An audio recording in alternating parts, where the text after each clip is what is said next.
Good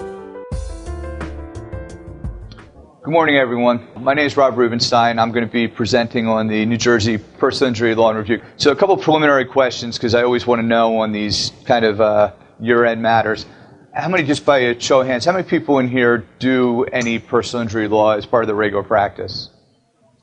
Okay, so a smattering. And the reason why I ask is I don't want to be too basic, but I also don't want to go too fast or too far ahead if anybody has any questions. So feel free to stop me and ask me questions if there are any. Otherwise, I'm going to sort of move through the material. What we tried to do when we picked out the material for this one was to make it more for the general practice personal injury attorney rather than specific to medical malpractice or some of the more intense areas of the practice. So we tried to pick cases from this past year that are relevant to you if you do it in your everyday practice, or even if you have a general practice that doesn't do the personal injury, if it's the type of matter that you would be looking at possibly to refer out to somebody who does, it's helpful to know that. So my only other question is, from the people who raised their hands, how many of you are defense attorneys?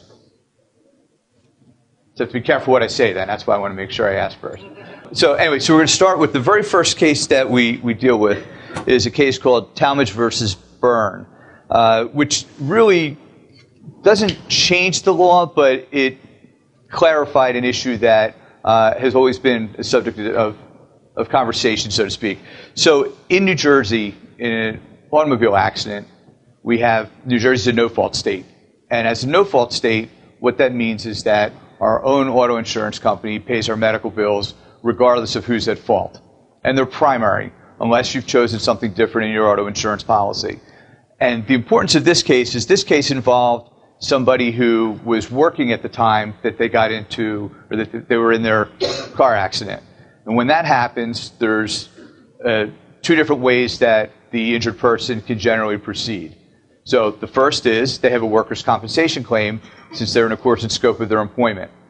When you proceed under workers' compensation, the workers' compensation carrier determines who the doctors are that your client or the injured person can go see and treat with, and they control the treatment.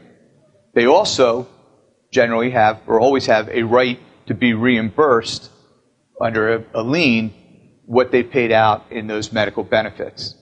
So when there's a car accident, you have a choice generally between the two, or there's always been in the past. That's been the issue. You can go through your auto insurance where you can choose, or your client can choose the doctors that they're going to go see, and the auto insurance pays. Under our no-fault system, when your auto insurance pays for your medical bills, there is no right to reimbursement. So when you're proceeding with a case, you do not get a trial to put those medical bills before the jury. In a workers' compensation setting or a third-party claim, you do. So there's always been this issue when you have somebody come in who has an auto case arising from a car accident, which way do you go and how do you proceed? Recently, over the last year or two, there's been some unpublished cases that have talked about this in the context of extinguishing the workers' compensation lien and when these matters proceed to trial.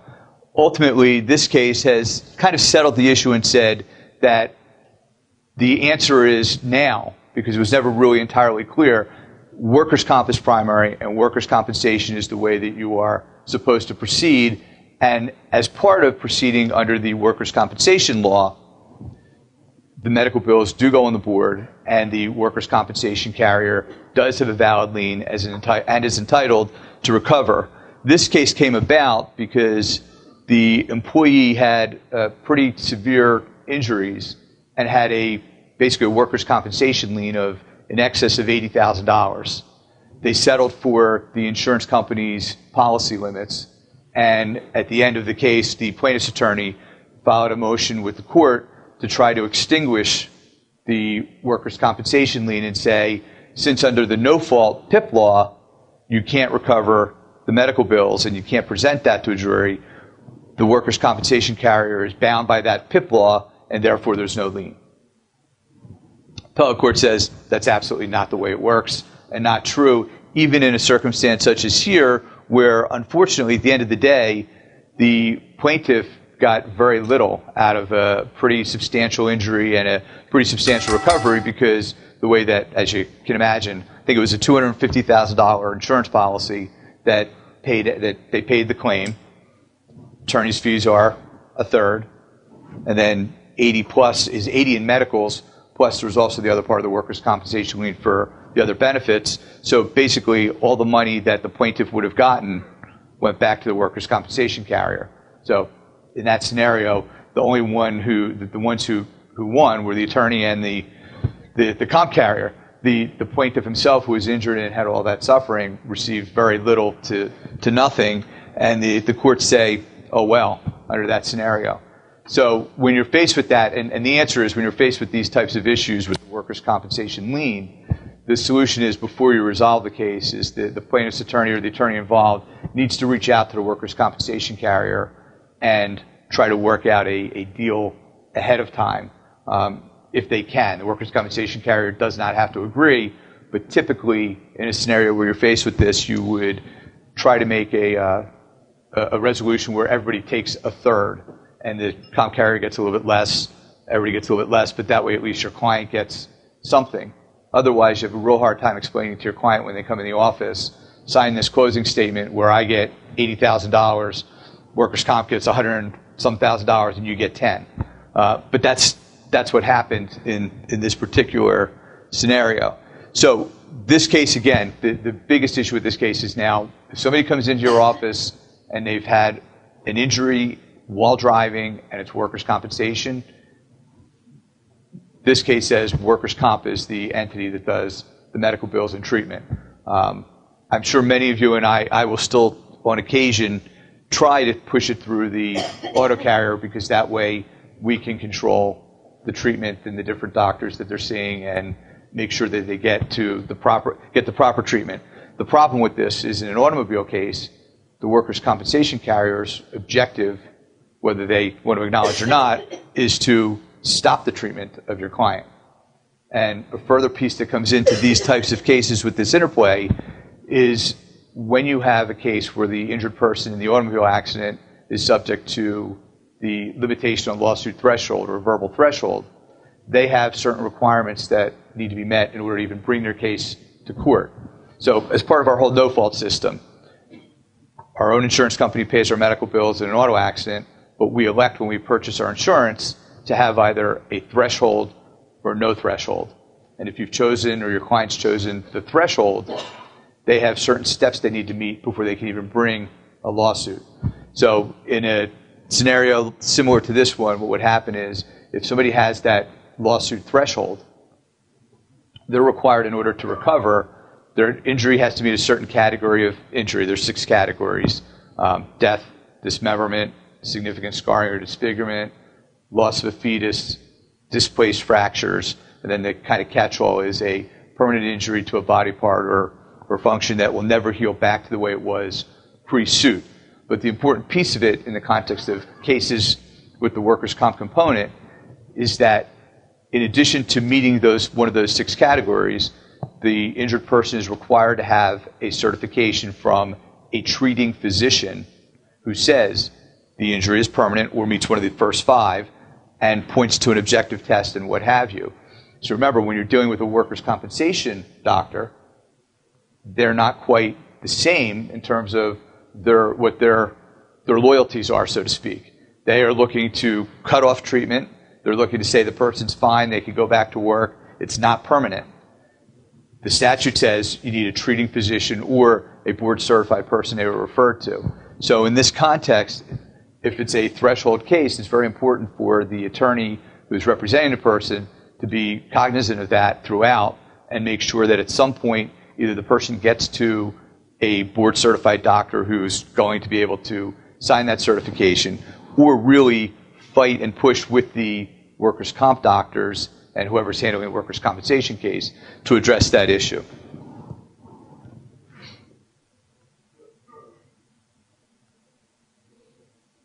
Okay, so the next case is Steinberg versus Sahara Sam. This is a case down in South Jersey, really tragic in terms of what had happened in the matter. Gentleman goes to a water park with his 2 young children and decides that he's going to ride this surfboard ride where it simulates a surfboard and you jump on it, and they recommend throughout that you should really, if you've never been on it before, you should lie on your stomach, and that unless you're somebody who really knows what they're doing, then you can stand and you can hold it with the rope with one hand, but don't hold it with both hands, the rope, and don't wrap it around your hands. And they have pretty specific things that they talk about. Unfortunately, they didn't really tell the guy that. That's all in their manuals, it's all in their training, it's posted, but not the right posting of the instructions. We're all there. So this gentleman goes there and basically hops on the board goes out from under him, he lands on his neck and is a paraplegic. He, of course, before he did that ride, or did that event, he signed a waiver that said, this is very dangerous, I agree, I won't sue, I understand all of the things that can happen to me, et cetera, et cetera. So he suffers this catastrophic injury. He files suit because the way around the waiver, and there's also a safety act that applies to these types of things, the way around it is to prove gross negligence. So the issue in this case was several different issues, but he filed a claim for gross negligence, and he also filed a claiming violations of the Carnival Safety Act. And that act has very specific regulations in terms of posting of signs and how you demonstrate the rides and the different things that you would imagine with a ride type of scenario. So goes before the trial court, and the defense attorney moves for summary judgment, and they argue that, number one, the waiver applies, and number two, the record didn't support gross negligence. Number three, the Safety Act doesn't give a private right of action. Appellate division affirmed in a 2-1 decision, with the dissent saying that when you view things in the light most favorable to the plaintiff, which is how you have to do it on a summary judgment motion or a directed verdict motion, you take all the evidence and view it in the light most favorable to the party that's the non-moving party, that when you view it that way, there's arguably there could be a claim of gross negligence. So because it was a 2-1 decision, automatic right of appeal, it goes up to the Supreme Court, and the Supreme Court agreed with the dissent in the case and basically held that gross negligence is the standard that needs to be addressed by the court. So in essence, what they looked at all of the testimony that had been presented and determined that there was a possibility, or that it was a reasonable fact finder could find that the injuries were the result of gross negligence.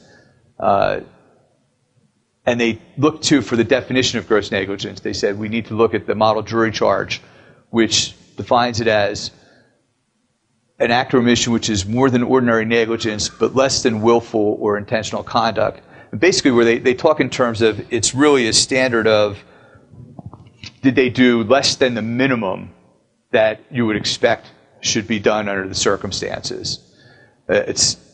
So they found that the trial court went a little too far in looking for willful conduct, and instead said it's really just, did they do less than the minimum of negligence. They kind of left it with I think an easier standard or burden for proving gross negligence under the circumstances. But that's really the gist of this case, is the gross negligence standard and how you establish gross negligence, but also the fact that, again, that the gross negligence standard will get you around the waiver issues. And if you look at the case law, most of the case law dealing with waivers, there's always at least an opening to make these kinds of arguments when the right case arises. Okay, Cuevas versus Wentworth. This is not a personal injury case. This is actually a law against discrimination case, an employment case, but it's relevant for a very important reason. So in New Jersey, until the Cuevas case, there had been this case, He versus Miller, that dealt with this subject of remittitor. And I don't mean to be overly basic, but remittitor is just if a defendant thinks a jury verdict is too high, they file a motion for remittitor seeking to have the verdict, to have the judge put a lower number on it, basically saying that it shocks the conscience and it was too high and runaway verdicts, etc. Anytime there's a high verdict, defense files this motion. In He versus Miller, the New Jersey Supreme Court, it was a 5-judge opinion, changed the law in New Jersey pretty dramatically in what I would consider to be a negative way. This case corrected that and basically abrogated He versus Miller. So up until this case, He versus Miller was a case where it was a personal injury case, an auto accident case. Jury came back and awarded the husband on a case that the numbers were definitely high, but awarded, I think, $1 million to, or $1 or $2 million to the husband, and then a pretty substantial consortium claim to the wife. The Supreme Court, or to the trial judge, felt that, in his experience, trying cases before he went on the bench, he was a pretty prolific trial attorney himself, before he went on the bench, felt that based on his feel of the case, and that was the big expression, how he felt the case should have been decided, and in his experiences, those numbers were way off, and he reduced it down to $200,000 or gave him the opportunity or option of a new trial. Plaintiff's attorney went all the way up to the Supreme Court. The Supreme Court basically in that case said, we're going to adopt this, the new kind of way of looking at things, this feel of the case, and said basically the judges can almost in some respect put their own opinions into it instead of allowing the jury to be the arbiter of the facts and the one to make those decision makings. So pretty bad decision, I think, under the circumstances. And Justice Alvin, I think it was, had done the dissent in He versus Miller. It was a 3-2 decision at the time.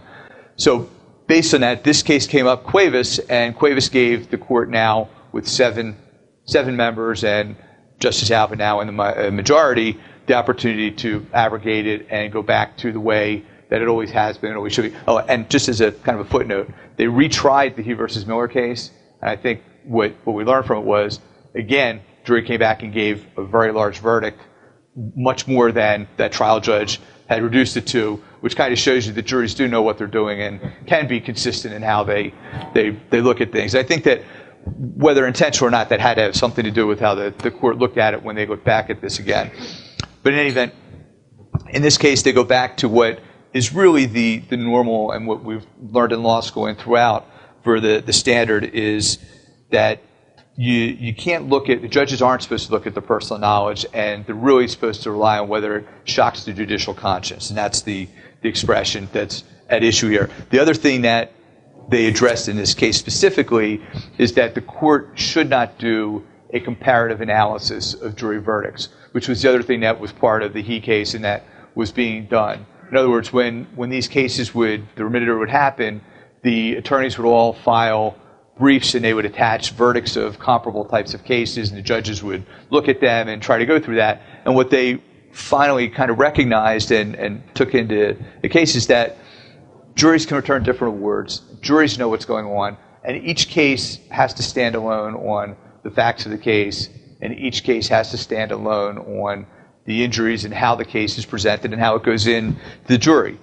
Each case is different. And you can't look at a case from Middlesex County in 2010 on a herniated disc to determine what the jury in Mercer would do in 2014. And that's sort of what was going on. So they said from now on, we disapprove of that comparative verdict analysis. So again, even though it's an LAD case, it abrogates the He versus Miller standard and goes back to the shocks to judicial conscience standard, which is what it always had been before that. So Berkowitz versus Soper, this was a auto accident case where the jury awarded $2 million in compensatory damage for pain and suffering. The issues in this case, and while I, as a plaintiff's attorney, always like to see a large verdict and would like to see them stand, the court got this absolutely right under the circumstances. But there's a couple different pieces to it that I just want to address some of the factual history of the case before getting into what the case kind of stands for in the scheme of things. There's some different pieces to this that when you're reading the case, you may not pick up the subtleties of it. One of which is, as you notice, they point to the fact that there was an offer of judgment filed. I don't know how many of you are familiar with offers of judgment, but it's a tool in our rules for any kind of litigation that involves monetary awards. In the personal injury setting, the rule basically says this. a plaintiff can file an offer of judgment on the defense at any time up to, I think, 10 days before trial. The way the offer of judgment statute reads, or the rule reads, is that if a plaintiff files an offer of judgment, they file it for an amount of money. So, for instance, if a plaintiff thinks his case is worth $18,000, but he's willing to take $15,000, he can file an offer of judgment, and they file it with the court, and they serve it on the other side that says, for the next 90 days, I'll take $15,000 as a judgment against you. The defendant can accept it, ignore it, or reject it. If they accept it, case is over, judgment entered for the $15,000. Typically, it's settled at that amount rather than a judgment, and the case is over. Defendants very rarely do that, and it winds up being a settlement tool, or in some respects, a setup tool, depending on how you look at it in the type of case. So if a plaintiff then goes and gets a verdict for 120% of the amount that they filed that offer of judgment for, they are entitled to, at the end of the case, on top of the verdict amount, they're entitled to their attorney's fee, reasonable attorney's fees from the date that they made that offer. They're entitled to an 8% interest rate from the date they made that offer. They're entitled to their litigation costs and expenses from the date they made that offer. So you have a case that you file your lawsuit, you think the valid range is what it is, you file an offer of judgment for $15,000. Allstate says, nope, we're going to try the case because we try the cases and you're not going to win. You go to trial, you get 120%, which is $18,000 or more. You get all these other penalties on top of the verdict amount. Alternatively, the defendant can do the same thing. They can file an offer of judgment for a sum amount saying, we're willing to allow you to have judgment against us for X dollars. And if you come back at trial and the jury awards 80% or less of the amount that the defendant was willing to pay, the plaintiff, under certain circumstances, it's a little bit different, have to pay the defendant's attorney's fees. There they look at the hardships and they do some balancing act. On the plaintiff's side, it's an absolute. So in this particular case, they had filed an offer of judgment for $30,000 and the jury verdict was $2 million. So the plaintiff's attorney was awarded, on top of everything else, counsel fees and costs under the offer of judgment rule. So that was the context of the case and as it went through the courts. Facts of the case are, guy gets injured in an auto accident, has some conservative treatment, definitely has injuries, but doesn't have surgery, is told, according to him, he's told that he might need surgery for different things, but there's no doctors that are going to be coming into court and testifying that he needs surgery from the accident. So there are a couple of different pieces that happen. There are a couple of adjournments of the trial. For any of you that do trials in New Jersey, particularly jury trials, you know that it's a hurry up and wait, and it's get your doctors lined up, get your witnesses lined up, and then it gets adjourned because somebody's not available, or your adversary's got this, or something's always going on, or there's not enough judges. They never happen. So this is one where there had been several adjournments. Mostly the plaintiff's attorney had asked for an adjournment because his doctor was unavailable and for a different reason. So fast forward, they go down for trial. 2 days before trial, the defendant in the case is hospitalized with congestive heart disease, and the defense attorney shows up at trial and says, Judge, I need an adjournment. The defendant, who I want to have here testify, is in the hospital. And the judge says, too bad, this is like the third or fourth or fifth trial date. You should have dealt with this sooner. How we would have known in advance, but have to deal with this sooner, and I can't do it. Only the assignment or presiding judge can do it, so we're starting trial. The reason why it was so relevant, normally in an auto case, it may not even be that important for the defendant to be there. The defense attorney wants them there because they want the jury to see a real person. They want the jury, whether they'll admit this or not, they want the jury to think that the person it could be coming out of their pocket. They want them to be sympathetic to them. There are a variety of reasons. In this particular case, the issue is going to be there's no real visible property damage to the cars. And without the defendant testifying, the plaintiff gets to come in and testify horrific impact. I got whacked and knocked all over the car, and talk in terms of how severe the impact was, and the photographs may not come in because the plaintiff may not be able to. He's going to say, I didn't look at the car, or whatever it is, and you need the defendant to come in to authenticate those pictures and say that they show the no property damage from the accident, and to say, my foot slipped off the brake. I tapped them from behind. So none of that testimony came in this trial. Instead, the testimony that comes in is the plaintiff, unrefuted, talking about this huge impact without the photographs, which is really, as you can imagine, is pretty prejudicial to the defendant in the case. And then on top of that, the plaintiff's attorney gets up in his opening knowing that the defendant is not going to testify, and says, if the defendant comes in and testifies.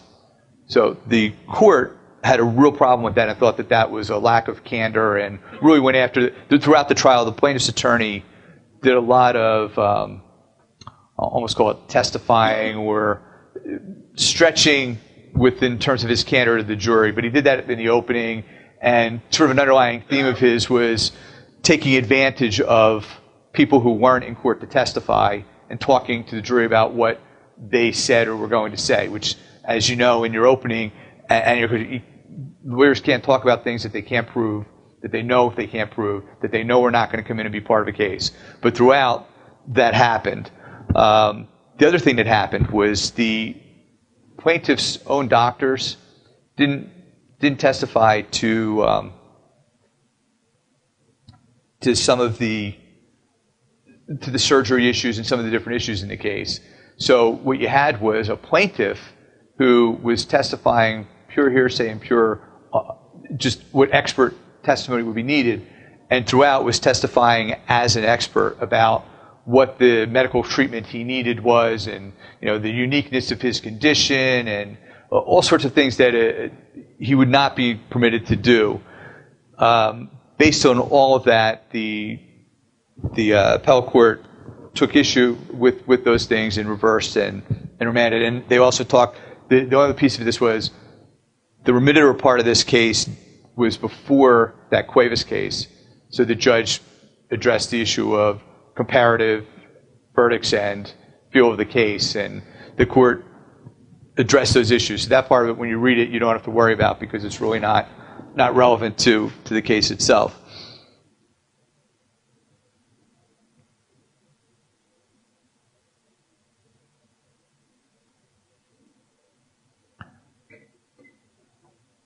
So again, the issue is that where it says the record shows, the plaintiff and his counsel made multiple comments to the jury concerning plaintiff's need for surgery, despite a lack of any expert testimony to support this medical condition. It's amazing that a judge would have allowed this type of testimony to come in the first place. And then the second part, which there's ways, I guess, to more subtly do this, but the other part was the plaintiff testified about having suicidal ideology connected to the injuries, but no expert, no psychiatric treatment, no treatment of any kind.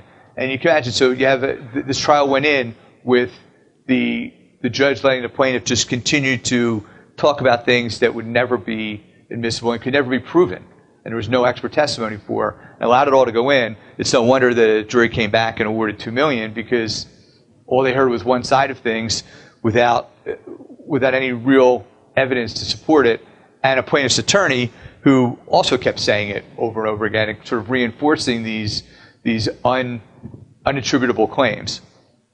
So based on that, they reversed and remanded. The one thing also that comes into play in this case and in some others is it's real important, and again, this is probably more from the defense side of it, but and we're going to get to, I think it's the next case, or as we get to them, if you're going to be trying a case like this, or you're trying these cases, you really need to have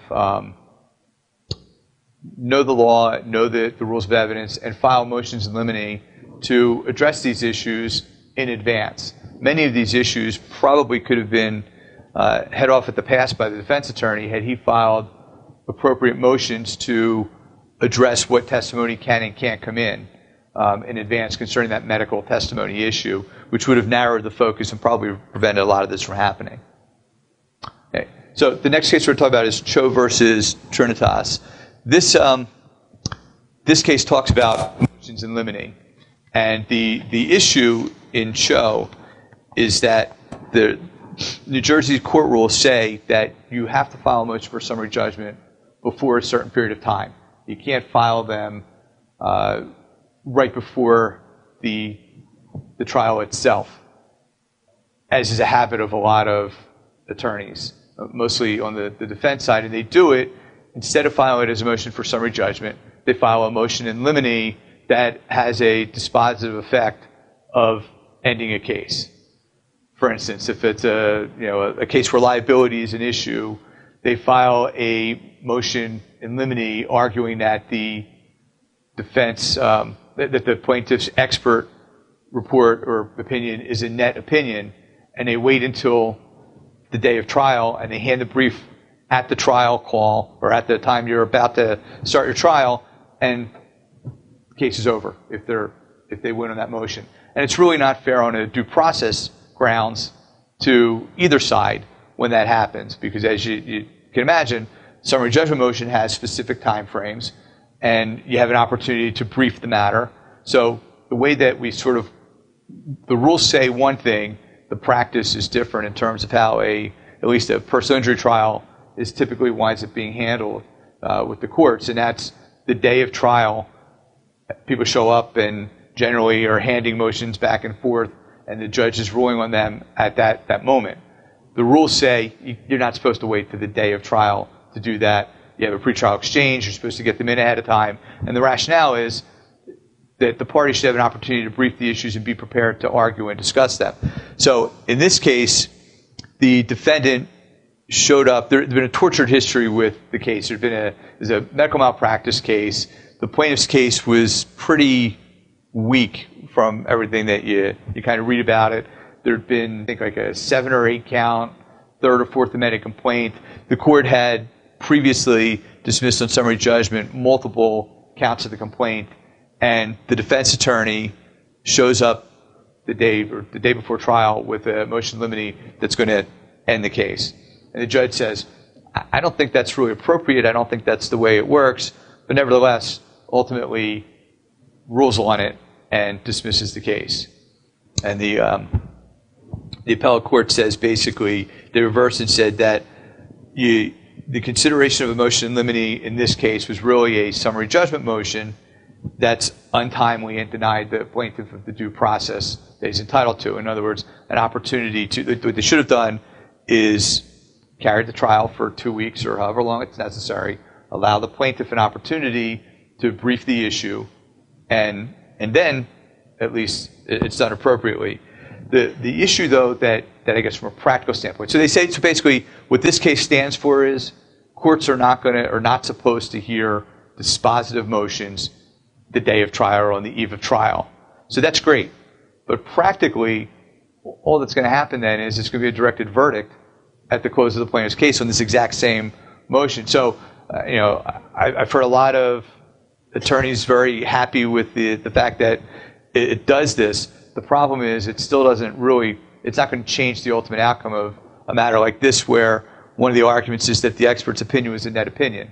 So it's still going to happen, just maybe not at the eve of trial. Instead, the plaintiff may have wasted the money on an expert to go through this, or on appeal when they say that testimony should not have been admitted because it was a net opinion. So you're ultimately still going to be in the same spot. But and what it doesn't also talk about is what happens when that late motion, again, really is dispositive and should be granted. You're really not helping anybody in doing it the way they're doing it. But that's the purpose behind of this case, and the reason why it was, I think, a written opinion and published, was to try to tell the bar, if you're going to file your motions in limine, file them in advance of trial. If you're going to file dispositive motions, follow the rules and file them in advance.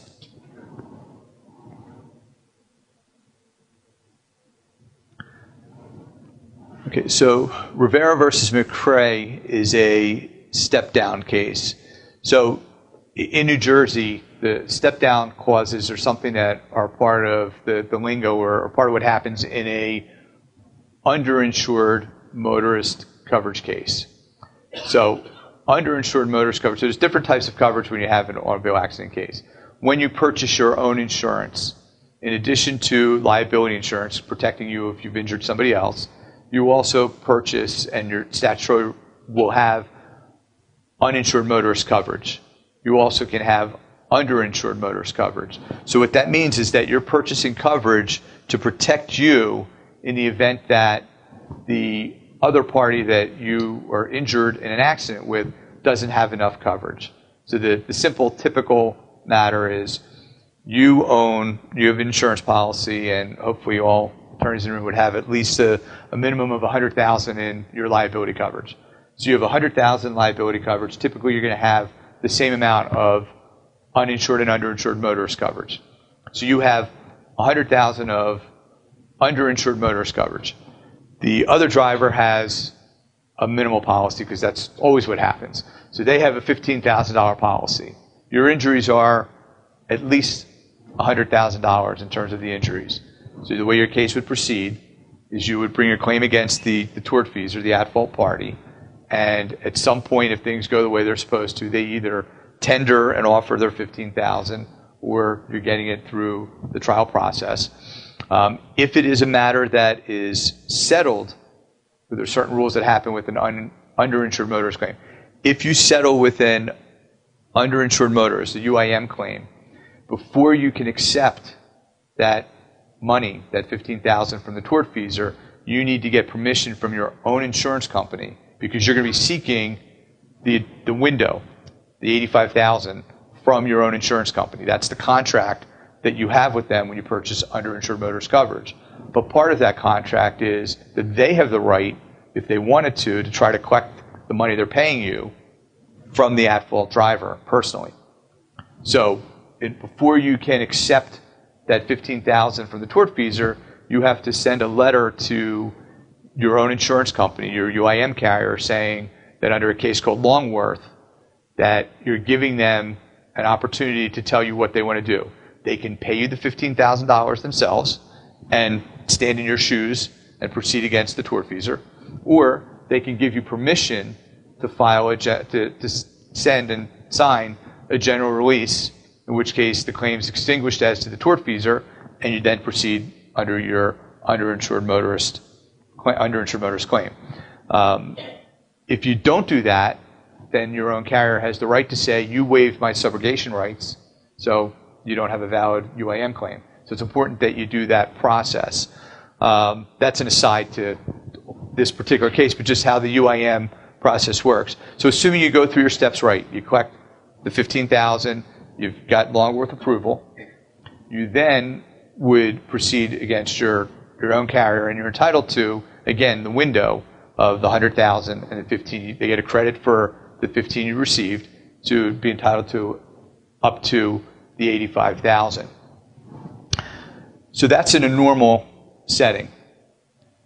There are issues that arise when it's never that simple, where the person is in someone else's car but has their own car insurance. And one of those cars has higher limits than the car that they were in, or there's different pieces to it. It used to apply fairly often in a commercial setting. So somebody would be driving a employer's vehicle that has $1 million UIM. They would have provisions in there called step-down provisions that say, if the insured or the named insured who's getting the benefit of this UIM coverage has their own personal automobile policy, our UIM limits step down to those limits.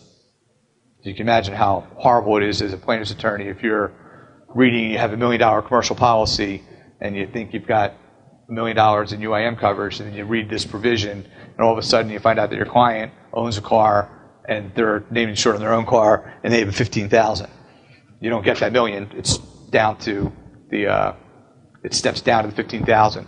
Now, the legislature changed that in commercial policies, so it's a little bit different, and they've taken some of that out of it, but not completely in the context. So in this case, the issue was that the injured plaintiff had settled for the $15,000 and then sought the $100,000 $100,000 available under her mother's policy. She herself also had an insurance policy. So it was that kind of a context. She was driving her mother's car when the accident happened. So she was seeking the UIM coverage of the $100,000 from her mom's policy, even though she had her own policy, which was a special policy. The quirk about the special policy. Special policy does not have UIM coverage at all. It doesn't provide it. It's a terrible policy. It provides liability only. You can purchase the UIM, but you don't. It's not mandatory. It's not included with it. So in the context, NJM was the carrier for the mom, and they denied the step-down provision. And the step-down provision at play said it applied to a named insured under the NJM policy, but is a named insured under another policy providing similar coverage that is less than the policy's UIM limit. And it states that the minimum liability limit for such insured shall step down to that liability limit under any insurance providing coverage to the insured or named insured. So where the quirk was in all of this is that when the court looked at this, the court said, well, is no UIM coverage the same as similar coverage? Or is it different? Because it's no coverage. It's not that it was 15 or less. It was no coverage at all. And the court strictly construed that and basically held that the issue is whether a special policy which provides no UIM coverage is similar coverage as to trigger the step down and reduce it down. And they went with the plain language of the policy and contract interpretation, which is always going to be construed against the insurance company in a matter such as this. And they concluded that it didn't, and they reversed on the issue and said that a special policy does not provide similar coverage under the circumstances. And again, the special policies, we refer to them as dollar-a-day policies.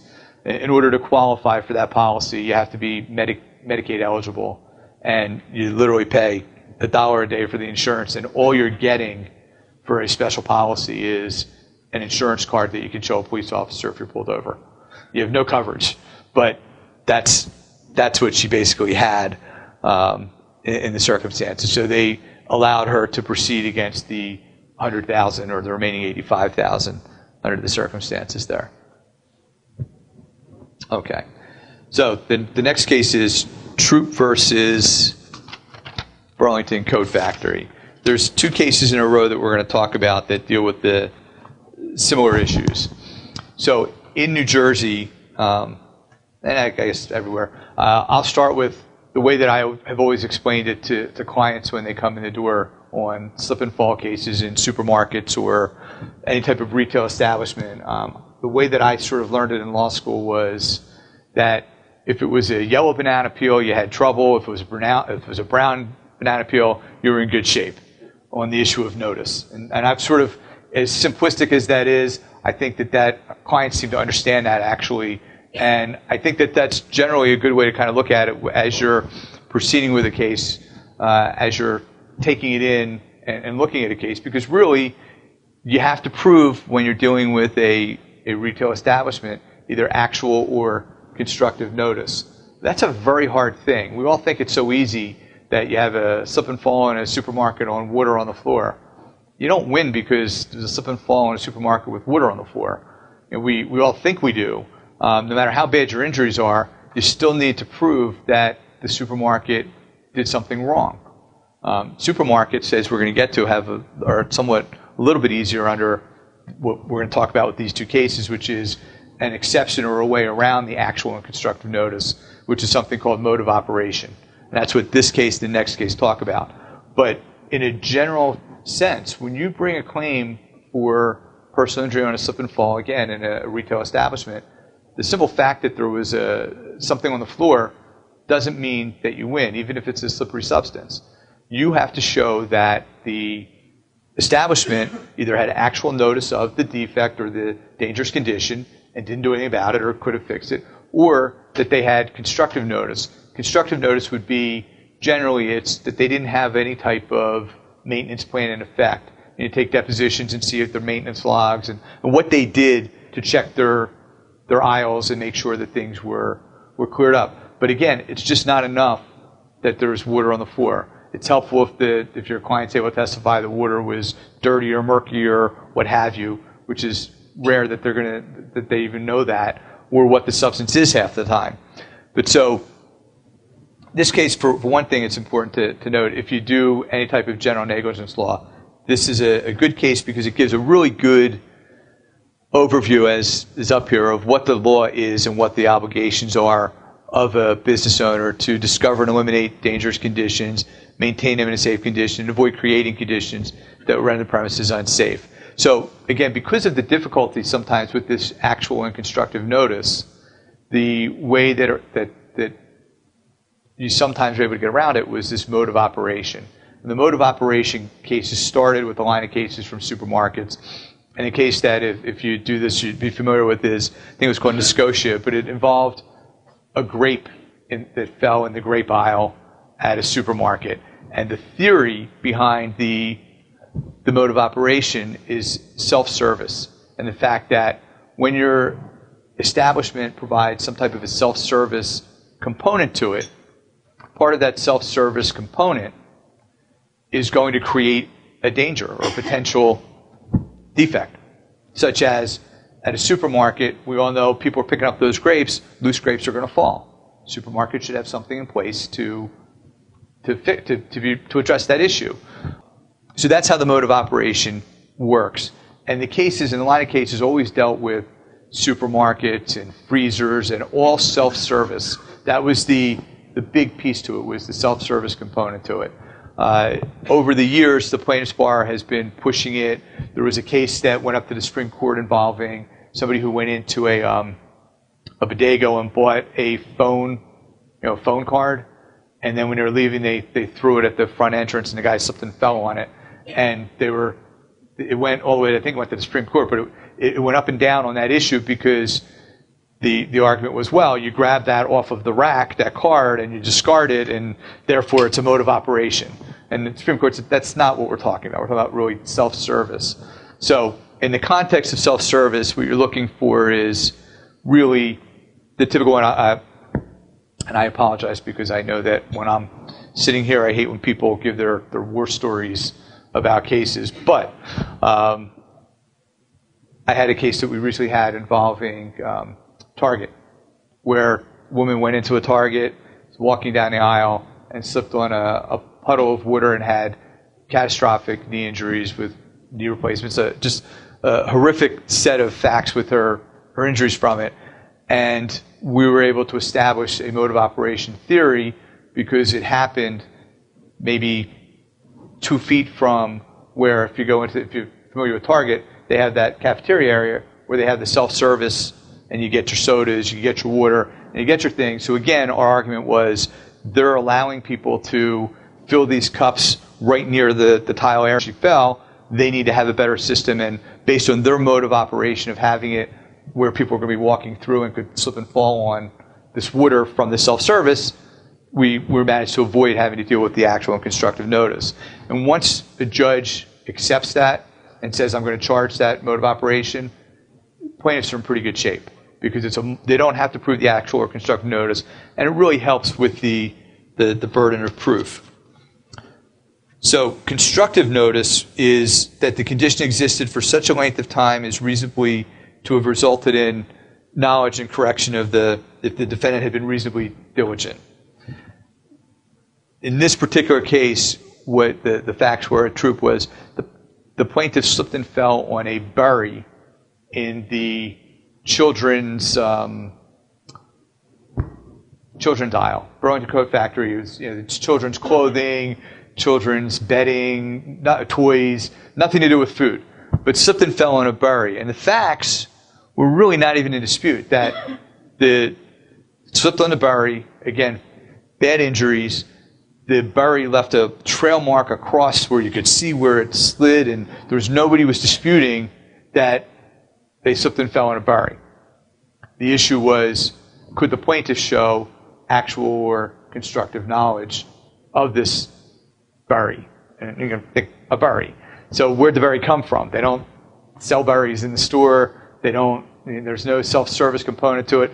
The trial judge allowed the trial judge did not give the mode of operation instruction, and the jury came back pretty quickly with the defense verdict, as you would expect. On appeal, the plaintiff argued that they should have been entitled to this mode of operation charge, and their theory was that they know, or that the store knows, that children are going to have food with them when they're walking through the children's section of a store, and that's part of the mode of operation of a store like Burlington Coat Factory. I mean, it's give them credit for creativity, but it got shot down pretty quickly. So the issue is they go back to, and they emphasize again that the mode of operation has to deal with the self-service, and it's not a general rule of premises liability. And again, they say over and over again, the mode of operation doctrine has never been expanded beyond the self-service setting in which customers independently handle merchandise without assistance of employees or come into direct contact with product display, shelving, and packaging. So there are going to be times when it's going to be more than self-service for food, but the general proposition behind this is that that's where this mode of operation comes into play. And again, supermarkets obviously are a little bit different because you're always going to have some sort of an argument to make, at least, to try to get that charge.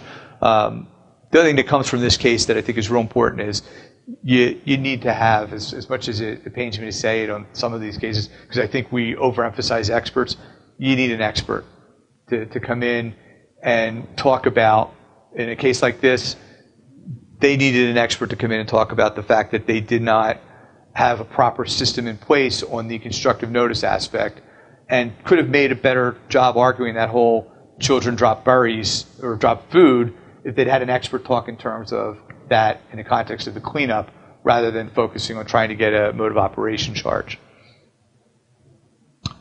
Next case also, Walker versus Costco, is another mode of operation case. And in this case, the plaintiff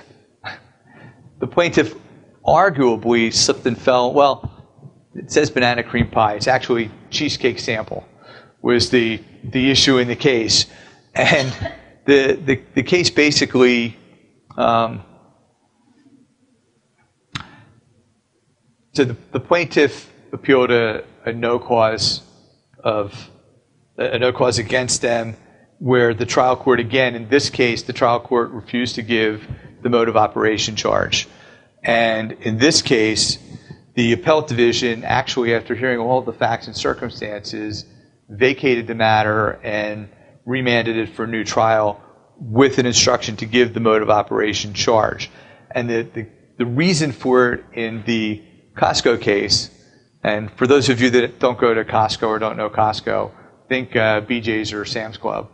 When you're walking through, they're constantly giving you those samples everywhere you go. It's great. It's a great thing if you like samples. But so the plaintiff's testimony was he was walking through and he slipped on a white custardy substance, and as he was falling, he reached out to grab himself, and when he grabbed himself, he dislocated his shoulder pretty badly on a display as he fell. The testimony from the stores were, one of the issues was that they stopped doing the self-serve at 4:30 for all the, they stopped doing these samples at 4:30, and this incident happened at 6 o'clock, was one issue during the trial of the case. He says white custardy substance, but the only testimony was that a little bit in front of him was little cheesecake things in like a little cup. That's how they hand them to you. And was the cheesecake the white custardy substance was, I guess, hotly disputed throughout it. So the issue is whether or not these samples give kind of a mode of operation, because we know that people are going to grab these samples. People might drop them. Little kids may grab more than one and drop them, or they spill and what have you. So they gave a mode of operation. The appellate division says that there should have been a mode of operation charge in that scenario.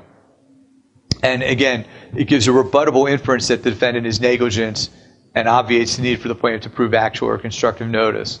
So in in this case, what they did, it was sort of interesting how the appellate division addressed it. So they remanded it, they vacated, remanded, gave the trial judge the instruction, give the mode of operation charge, but then they said, before the jury is to decide the mode of operation issue, the jury has to ask, and this was, I guess, I'm not quite sure how it goes on the jury verdict sheet, but they said that the jury first needed to determine whether or not the plaintiff slipped and fell on cheesecake. That was a critical piece of all of this, because if he couldn't establish that it was cheesecake, then there's no mode of operation, because that's the basis behind the mode of operation. So the jury's going to hear testimony about what this white custardy substance was. I don't know whether you have an expert talk about how you make cheesecake or what they do, but that's the critical piece before you get to it in the scheme of things. The next case is Sackman versus NJM. It's interesting. I comment every year. Every single year there is a NJM case where NJM wins. It's without fail. Usually it's a Supreme Court case. This is, I think, an appellate division case. So the facts are he's rear-ended, was stopped at a light. He says he claims a permanent injury. Again, this is subject to that verbal threshold that we talked about, where he has to show that he has a permanent injury. So the facts are he had a lot of medical treatment, this and that, and ultimately he does have arthroscopic surgery to repair a torn labrum in his shoulder. So the issue was, so the jury felt that he didn't prove by a preponderance of the evidence that he sustained a permanent injury, and they no-caused him on that. The plaintiff was arguing throughout that it should have been a directed verdict, actually, on permanent injury. And what the plaintiff was arguing was based on, there's a Supreme Court case called Gilhooly versus City of Union. That was a Tort Claims Act case. So the Tort Claims Act has actually a harder and higher threshold than the verbal threshold burden. And in Gilhooly, the Supreme Court said that when you have surgery where there's hardware, that's going to, in a knee, in that case, that's a permanent injury, and you're going to meet that part of it, at least that component on the permanent injury. So the plaintiff says, look, I had surgery, I had something put in my shoulder, there's a screw that got put in there. So under Gilhooly, which is a higher standard, I meet that standard, I have a permanent injury. And trial judge didn't agree and said it's a jury question whether it's a permanent injury. You don't get it just on the Gilhooly standard. And the jury didn't find it was a permanent injury. So that was the first component of this case. And the appellate division says Tort Claims Act and verbal threshold are not the same thing. So what happened in Gilhooly is not relevant or dispositive here. Reasonable minds can differ. It's a jury question. So they declined to address that issue in the case and said basically jury did what it did, and they denied the trial judge denied the motion. That's the problem with the threshold. That's we're always going to be trying those cases unless it's look. I mean, you're trying a case with a shoulder surgery on a that it's amazing that this case didn't get resolved as it is. It's a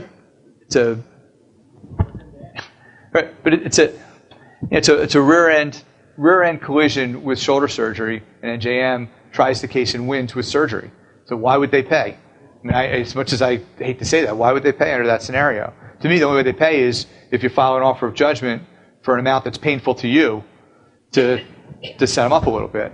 But in any event, so on the first issue, they say no permanent injury and that the Gilhooly isn't the answer to this. I still, for what it's worth, I still file when I have hardware cases.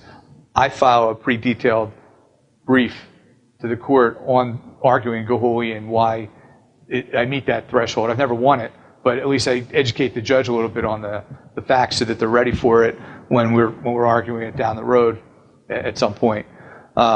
So that's the first piece. So the second part of it was that they raised the issue of what do you call the defendant?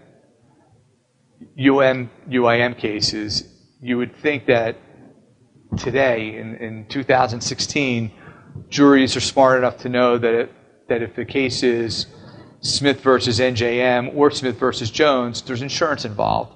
But our Supreme Court says that while we want to be candid and we want to search for the truth and all of that, juries can't handle the fact that the defendant is an insurance company. They're going to give them too much money, or they have a problem with that. So there's a case, Bardis versus First Trenton, I think, or First Indemnity, where they say that you don't call the defendant the name of the insurance company during the trial.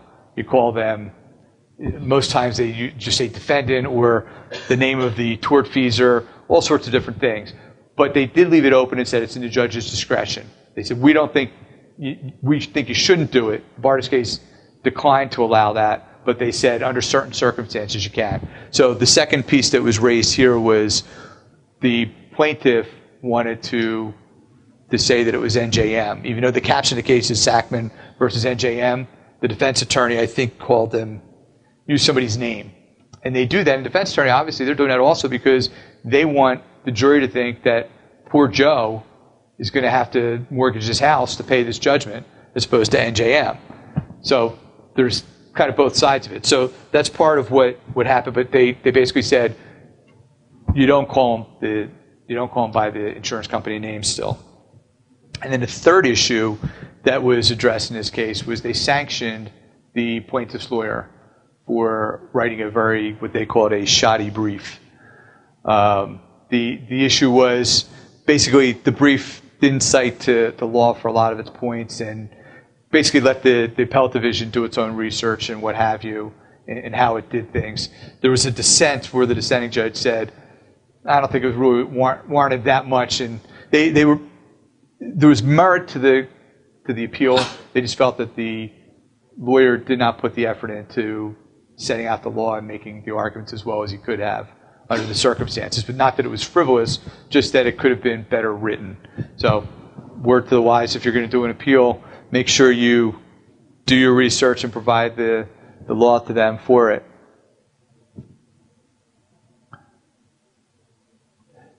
So the other piece of this that kind of came into play was, so we were talking about the name of the defendant. So the issue was, in the course of her opening, the NJM's counsel referred to tortfeasor as defendant.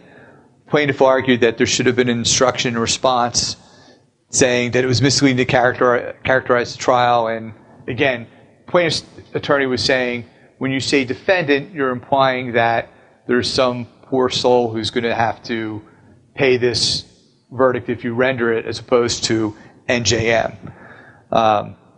They rejected that and said, went forward with the rest of the matter. The other argument that the plaintiff made was that it only took them 20 minutes to reach a verdict, so that it means that they were already jaded and couldn't possibly have been fair in their determination. And while I can say I don't think I've been no cause in 20 minutes, I've been no cause pretty quickly. So I don't think 20 minutes means that they didn't consider the case. I think it just means that the plaintiff just didn't prove his case and was not a likable plaintiff, most likely. And again, they point out the fact that they devoted 2 1/2 pages. They kept pointing out, which I'm still not quite sure why, the number of pages that were devoted by plaintiff's attorney in his brief to each of these different point headings, as though 2 pages isn't enough. I would think that they would want brevity if they could. But anyway, they have a half of one of the pages the jury charges. So again, why'd you bother if you're only going to write a little bit? So no legal authority to support the remedy. So that's why they did what they did with this. So one of the things, though, that comes into play in going back to the Sackman case, is that one of the things that you learn as you're reading through the case is that the plaintiff's expert, who is a terrific doctor and does a lot of work on behalf of injured employees in workers' compensation setting, but is one of the better shoulder surgeons probably in the state is that when you're dealing with your own experts, you need to know what they're going to say, and you need to be very sure that they're going to be able to testify strongly on your issue of permanency. And you can't rely on, well, he said it was permanent in his report, so I'll just have him come in, and he's done this a lot, so we'll let him do his thing.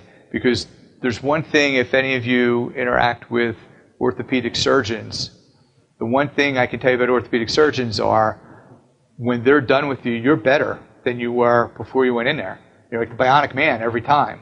I mean, they heal you to better than you were. Even the most sympathetic orthopedic surgeon has a hard time saying that you have a permanent injury after they're done with you. So it's real important that you sit down with your expert before you have them come into court and testify. In this case, just to give you an idea of what I'm talking about is, so they asked Dr. Abrams, was this doctor who did the shoulder surgery. They asked him, they said, was the surgery successful?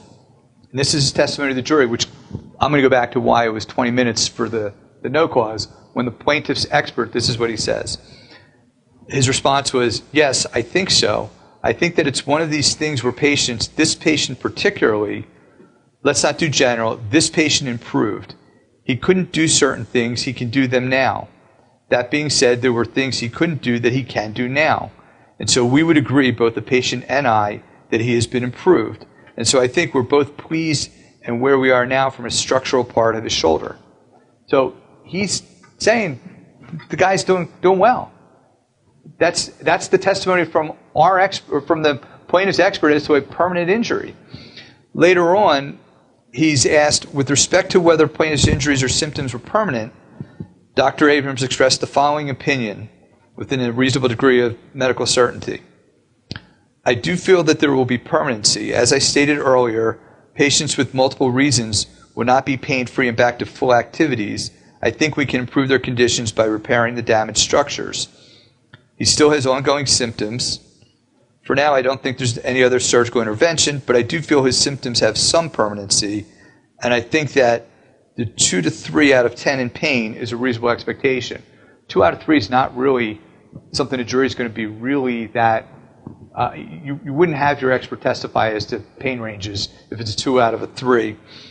And then he also noted, Dr. Abrams then also noted after saying that range of motion of his shoulder had improved and was close to what his range of motion would be on his other shoulder. His strength was better, and he did not have any what we refer to as crepitus or grinding, any noise and grinding of the shoulder itself.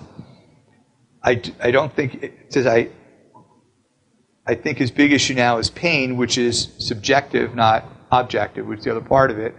And then you have the defense doctor coming in saying Dr. Abrams is God, basically. I mean, he throughout is, Dr. Abrams is the best surgeon ever. The guy, he even says, the defense expert says during his testimony that if he had to have shoulder surgery, he'd go to Dr. Abrams. So that's what you have. That's why it's 20 minutes. So that's the facts. But part of, I guess, from a practical lesson from the Dr. Abrams part, and going back even to the mode of operation case with the expert witness on the burial on the floor issue. One of my the tip that I would give all of you who do any type of work where you're dealing with experts testifying in court and writing reports is to remember very, very strongly that New Jersey is a collaborative state, meaning that in New Jersey, the attorney can participate in the drafting and redrafting and writing of the report, and that's not discoverable in the course of things. So if your expert writes a report, you don't want them, first of all, you should never, and I know today it's harder and harder to do this. When I first started practicing, if I was going to get a report from an expert, I would call the expert on the phone first. If it was a doctor, I'd pay the $200 for an hour of his time. I'd go down, I'd sit in his office, I'd meet with him, I would talk about what he felt, and if I heard from him, your client's a faker or this or that, I say, you know, I'm not going to get a report from you. Maybe I'm dropping the case, whatever it may be.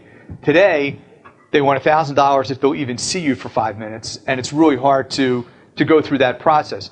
But you still have to do it in some fashion. I sit and I plead it with their assistants, and I seem to go back and forth with assistants half the time. But you can't just send a check to the orthopedist or the treating doctor and get the report, have it come in, send it out with your answers to interrogatories or amend without reading it, without knowing what it's in it. And you can't just get final reports without looking at it. It's really important. And because we're a collaborative state, what you really need to do is to have the expert send you a draft of the report, and you need to read that report. You need to make sure that, number one, it addresses all of the issues that need to be addressed. Number two, that it addresses all of the medical records that the experts relied upon, any standards, that has the proper language and the magic language.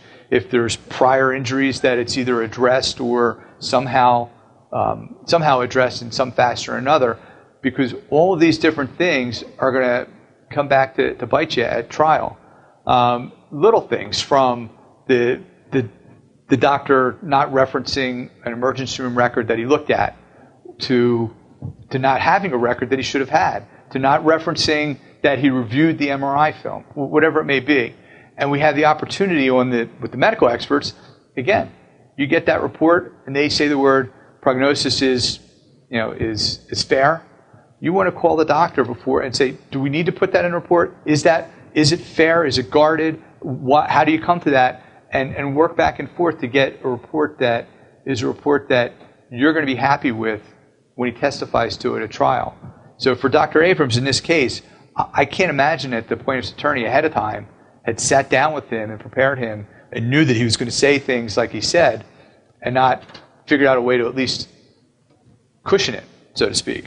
So it's real important. And on liability cases, it's even more important because this is the first year that we're presenting this where there's not a net opinion case where there was dismissal based on net opinion.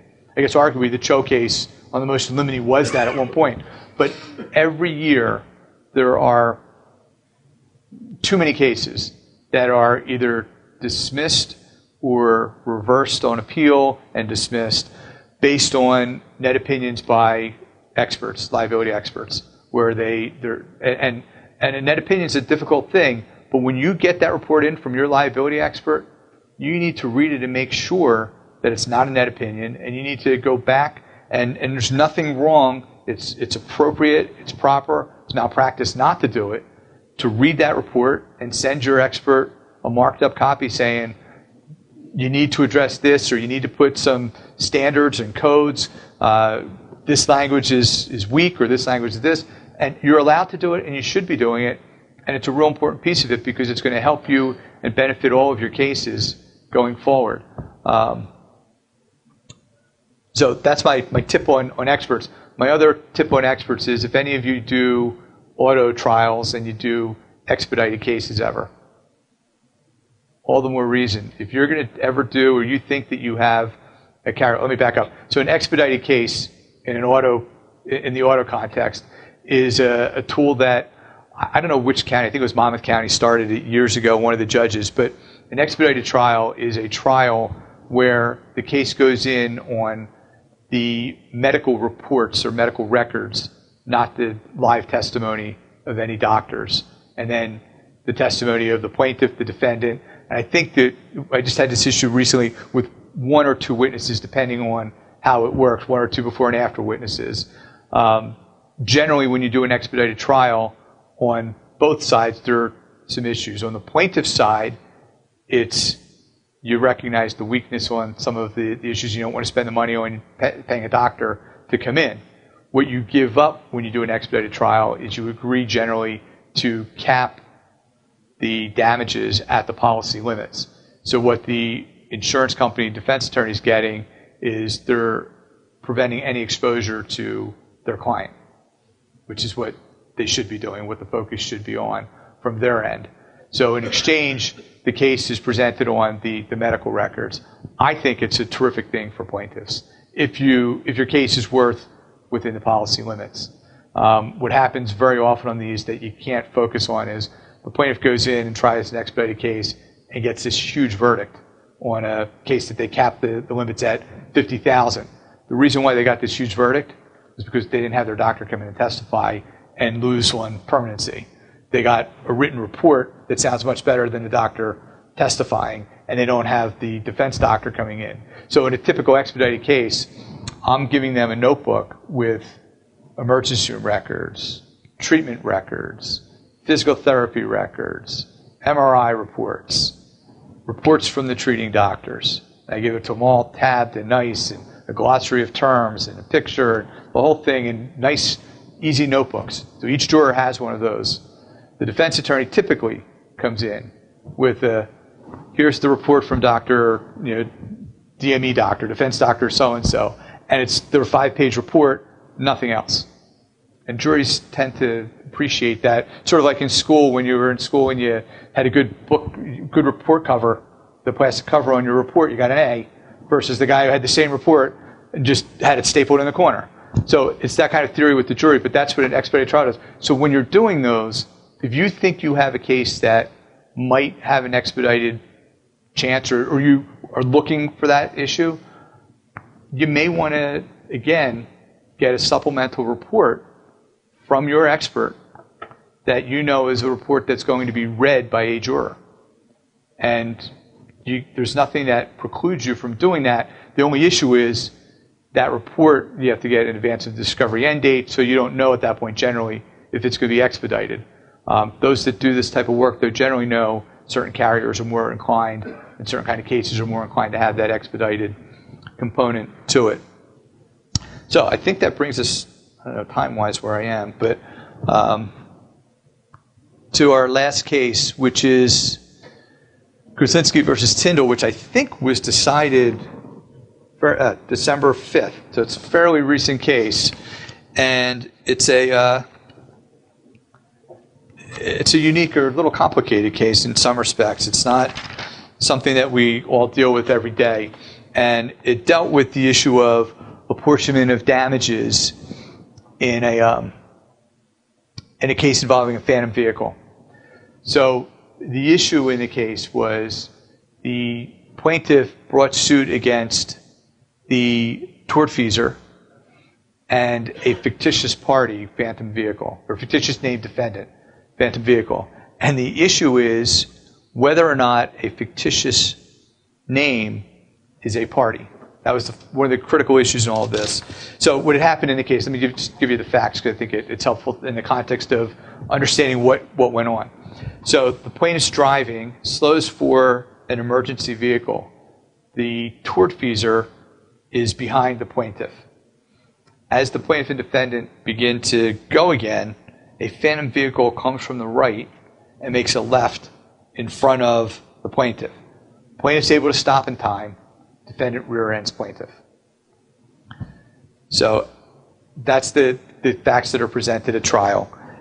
At the trial, the plaintiff moves for a directed verdict as to liability against the defendant under a case called Dolson versus Anastasia.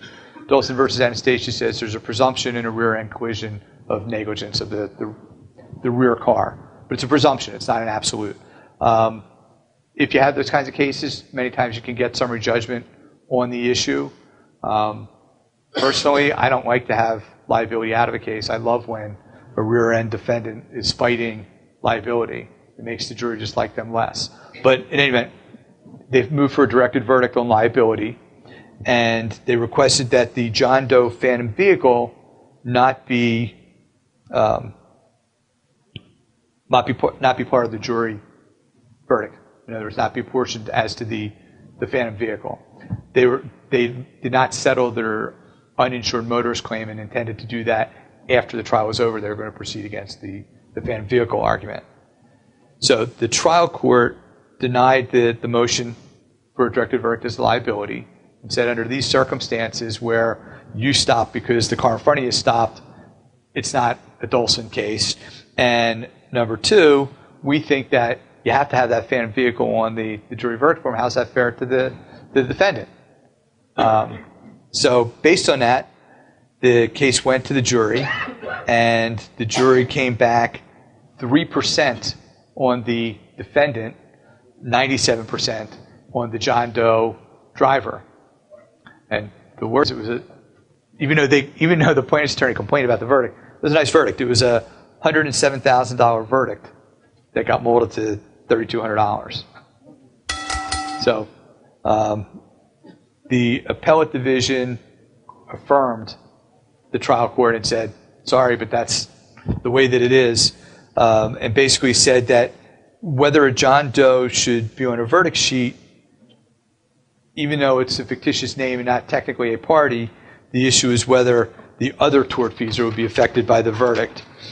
So in kind of understanding how this case works, we're looking at the Comparative Negligence Act, which allows as an example, the Comparative Negligence Act allows a non-settling defendant to have a jury apportionment liability of a settling defendant once it's proven, it has to prove at trial, that the settling defendant was in fact negligent. There's a case that talks about that. They also allow it in the context of a bankrupt defendant, somebody who they allow the bankrupt defendant to go on a verdict sheet even though you're never going to be able to collect against them. And they likened it to those two types of matters and basically said that the act itself is restricted to a party. But here they basically said that although technically John Doe may not be a party, the Phantom Vehicle is a party to the matter. And based on that, they said that you're in this context, you're going to have them on the verdict sheet, which again makes sense under the circumstances. I think that's all I have.